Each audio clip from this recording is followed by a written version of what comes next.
our final section of 7.3, the cultural effects of the fall. And one of the things that we've been discussing is how all of creation has been impacted. And what we're going to be doing here is we're going to be getting a glance at what parts of our society, what parts of culture are impacted. And you can see this in the setup of the whole entire worldview class. So, our first half of the book is all about theology, understanding what apologetics is, understanding worldview, understanding that, what we believe as our biblical worldview. What do we believe about creation? What do we believe about sin? What do we believe about redemption and restoration?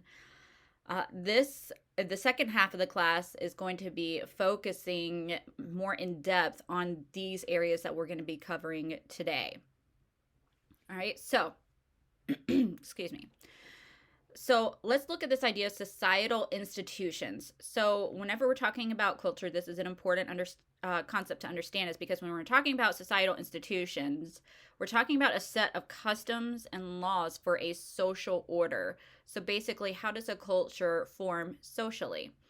They have customs, they have laws that govern our behavior, that help us to shape our society. It helps provide us with structure. And they're developed and expressed through concrete cultural organizations. Now, these types of societal orders should grow or manifest from creational norms that are built into God's design for his creation. However, these organizations may or may not carry out these their institutional callings, or what they should look like according to the creational norms. And the reason why is because a lot of our culture, as much as a lot of our culture is good, and obviously culture is God created, and it does show and indicate God's creational norms sometimes. If at the foundation of all culture is our fallen individuals, then you can expect that culture is also going to be fallen as well. And so the organizations, the societal order, all of those things are also going to reflect our fallen nature. Excuse me. So remember, culture was intended to be a blessing. So, like I just said a little bit before, is culture was created to be a good thing. It was part of the creation mandate, but it was not exempt from the fall.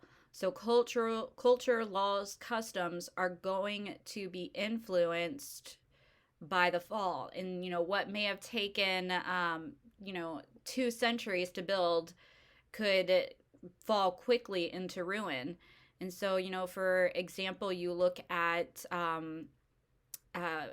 big fallen cities that were once massive trade industries, like even over in Egypt, in Petra. That was where Petra is known for being having cities built into the rocks, and it was quite the thriving place for infrastructure and for trading.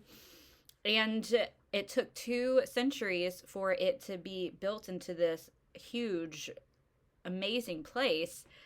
And quickly, very quickly, you saw that it fell into ruin. And a lot of that was because of the economy, or the environment rather, shifted. And that's because of the fall. And so it was just, and then other factors as well. Or you look at, places like Detroit that were once thriving, had a lot of thriving industries. And then it took many people making a lot of wrong choices that are reflecting the fallen nature. And all of a sudden, you see a once thriving city is gradually goes into bankruptcy. All right.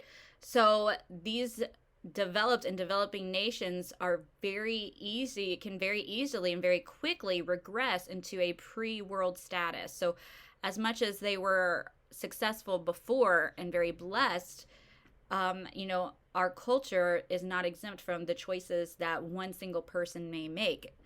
So while collapse can definitely happen quickly, guys, it can also take longer. And so we talk about the short-term and long-term consequences.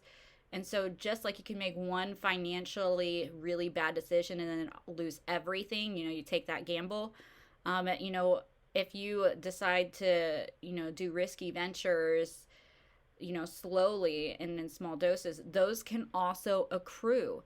And so, and even over the long term. And so, either way, you have the consequences of sin that are going to impact culture. And part of the culture that is impacted by the fall includes societal institutions, and specifically, and this is what we'll be studying in that second part of our year, includes marriage, family, the arts, and education. So remember, societal institutions. Societal institutions are those things those customs and those laws that are developed out of a culture. So and so you need to understand marriage, family, and the arts and education are considered societal or cultural institutions. Now, of course, we would say that obviously, and we'll go into this later with each of these topics, that each of these are coming out of creational norms given by God. All right, so remember, back in our previous slides, societal institutions are supposed to, and we would hope that they're coming from the creational norms that God established. However, obviously, whenever, like we said previously, that sin will obviously impact all of these institutions. Why? Because at the individual level, people are sinful, and they will carry out that fallen nature. All right, so what are the symptoms of decay? All right, so Ms. Nyhoff, you're saying that that our culture is going to be impacted. What are those things what's the evidence of a fallen culture? And so whenever you look at marriage, that's obviously going to be immorality and divorce. All right, and so next question, what do societies do to discourage or encourage the decay? And this is whether by biblical motivations and means or not. And to discourage or encourage decay, customs and laws are created to punish or object to immoral people. But then you have this concept of societal pressure. And social and societal pressure on individuals will either push them to conform or push them towards a certain standard of morality or conduct.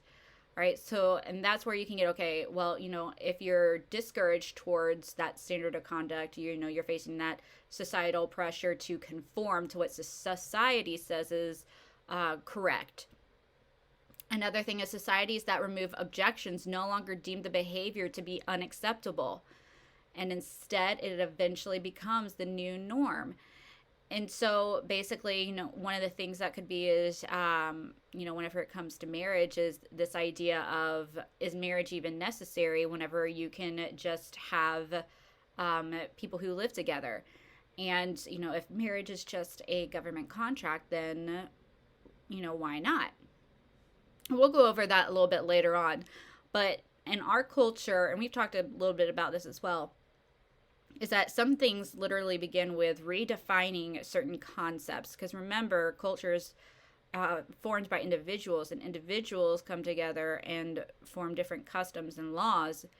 And either they're with the Bible, they're with Scripture, or they're against it.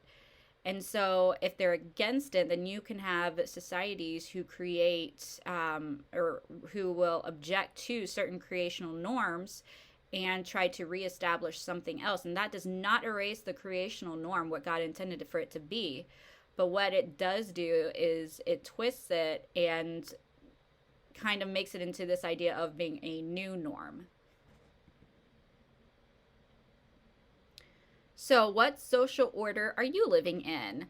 Postmodern secularism has worked to remove restraints, allowing individuals to behave as they wish without social stigma. So you see the erosion of society is becoming more apparent, where you have a lot of individual libertinism. And so what that means is people can take their own liberties, their own rights, their own freedoms. They have a right to do what they want as an individual. And then you see social conservatism that favors moral legislation, and conservative Christian living is now stigmatized instead. So what does that mean? It means that you have Christians who are more conservative, and as much and they're stigmatized. And so you have government trying to legislate morality, but you see conservative Christian living is, it's too moral, if you will. There's too many rules. And so there's this separation, or this disagreement as far as what is considered moral. And that's become the hot topic.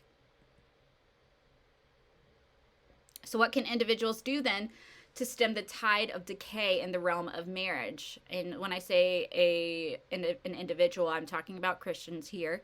An individual Christian couple must exemplify a biblical marriage that conforms to God's design. Guys, you can only have a biblical marriage if the two people are actually in relationship with Jesus Christ. All right? And so now, what do I mean by that is, obviously we're not going to go into this idea of being unequally yoked as far as spirituality and whatnot, because that's just not where we're going to go. We'll go down that road later. When I say a biblical marriage, I mean at the base of a marriage are two individuals. And in order for people to have a marriage where Christ is the center of it, you have to have two individuals where Christ is the center of their lives. And so if Christ is the center of their lives, then guess what? They're going to want their marriage to conform to God's design, because they are going to want to conform into a Christ-like image. And God is for a good, healthy marriage. He fashioned marriage after his relationship with the church. And so that's an important concept for you guys to understand in moving forward.